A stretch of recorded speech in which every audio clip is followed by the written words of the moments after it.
جس کو اپنی معاف کرانی ہو اللہ سے، اللہ کے بندوں کی خطاؤں کو معاف کرنے کی مشق کرو، چاہے بیوی ہو چاہے دوست احباب ہوں۔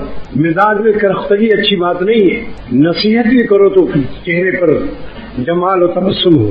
مجھے اپنے احباب کے چہرے کو دیکھ کر اذیت پہنچتی، اگرچہ وہ میرے مخلص ہیں اور خانقاہ کے فائدے ہی کے لیے نصیحت کرتے ہیں، مگر انداز نصیحت مجھے ان کا پسند نہیں ہے۔ نصیحت میں تلخی نہیں ہونی چاہیے، بالموعظۃ والحکمہ، نصیحت میں حکیمانہ انداز ہو کہ رائتا پلاؤ مگر شربت بنفشہ بھی ڈالو۔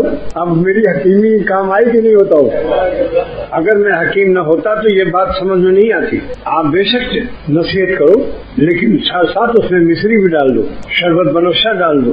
جب بھی ہمارے استادوں نے عرق شہترا اور کڑوی دوائیں لکھی تو اس میں شربت و ناب کا اضافہ کر دی، لہذا اس کا خیال رکھو۔ جب نصیحت کرو تو ایک آئینہ چھوٹا سا رکھو، اس وقت اپنے چہرے کی یبوست و خشکی کو بھی دیکھو کہ دوسرا تنگ و عاجز نہ آ جائے، تمہاری موت کی تمنا نہ کرنے لگے۔ یہ سب سے ہمارے لیے ایک نہایت تلخ شخصیت ہے۔ اسی بات کو پیار و محبت سے کہو کہ بھائی ہم لوگ یہاں اپنے بزرگوں کے پاس ہیں، ہماری کچھ ذمہ داریاں ہیں کہ ہمارے بڑوں کو کوئی تکلیف نہ پہنچے، لہذا ہر آنے والے کے ساتھ تلاشی بھی لو اور بات چیت بھی کرو کہ یہ کہاں سے آئے ہیں، آپ کہاں سے تشریف لائے ہیں، تاکہ دیکھ بھال بھی رکھو۔ مگر چونکہ مزاج میں اعتدال نہیں ہے لہذا گفتگو لش مار ہوتی، اور اس ظالم کو احساس بھی نہیں ہوتا کہ میری گفتگو میں اس وقت کتنی تلخی ہے اور کس ڈگری کی تلخی ہے۔ اپنے مربی اور شیخ سے پوچھو اور بار بار پوچھتے رہو کہ میری انداز گفتگو میں کچھ فرق ہوا یا نہیں ہوا، یا ہم ٹک ٹھاک ٹائٹ ہی رہے ابھی تک، کیٹ اور ریٹ سے آگے نہیں بڑھے۔ اگر اخلاق اچھے نہیں ہے تو تمہاری تہجد بھی بیکار ہے۔ حدیث میں آتا ہے اکملکم ایمانا احسنکم خلقا، سب سے کامل ایمان اس کا ہے جس کے اخلاق اچھے ہوں۔ اس طرح سے رہو کہ اگر انتقال ہو جائے تو بچہ رونے لگے کہ بڑے پیارے آدمی تھے۔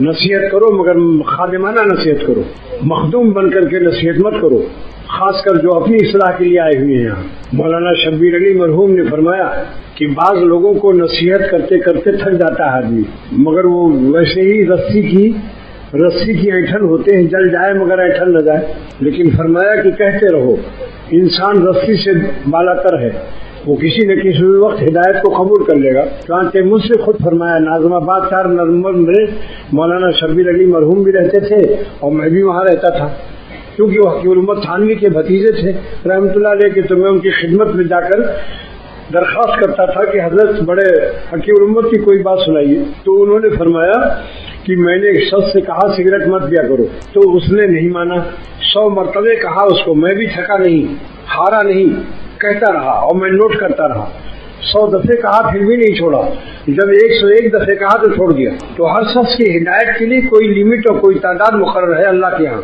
نصیحت کرتے رہو، ایک نہ ایک دن انشاءاللہ اثر آ جائے، مگر ایک آئینہ رکھو، جب نصیحت کرو تو اپنا چہرہ بھی دیکھتے رہو کہ چہرے پر خشکی ہو، یہ بوسط تو نہیں ہے۔ لہجے آواز کے لیے ٹیپ ریکارڈر بھی رکھو تاکہ معلوم ہو بعد میں سنو کہ ہم نے کس لہجے میں اور کس آواز میں کس اندازے تکلم کے ساتھ نصیحت کی ہے۔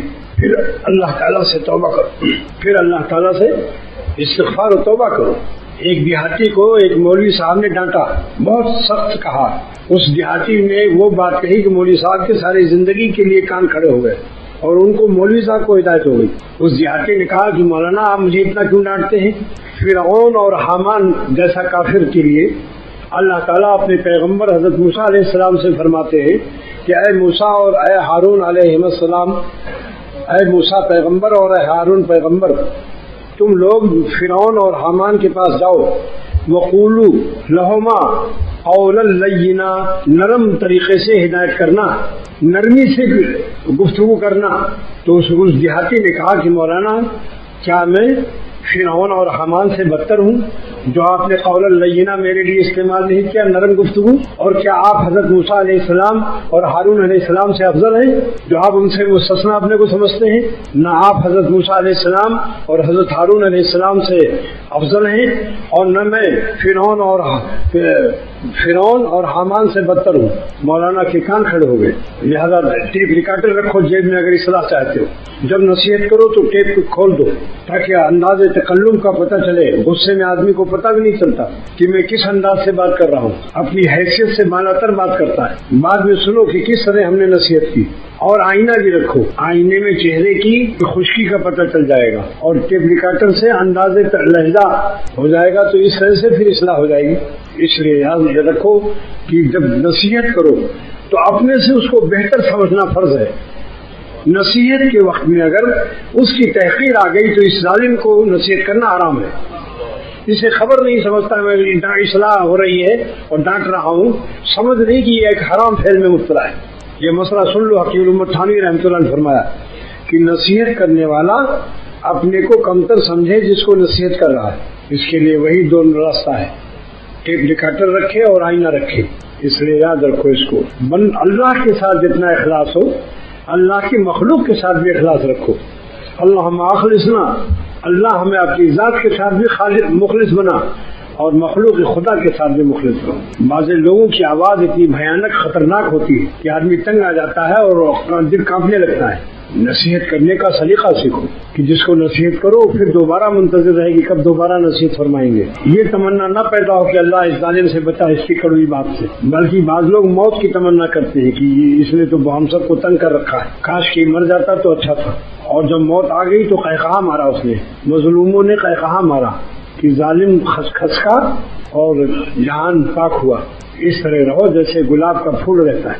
اپنی خطا سمجھ میں نہیں آتی جب تک کہ شیخ و مربی سے نہ پوچھو. شیخ سے پوچھو کہ میں نے آج جو نصیحت کی میرا انداز تکلم کیسا تھا, چہرے پر کیا کیفیت تھی, پوچھو شیخ سے اگر واقعی اصلاح کی فکر ہے.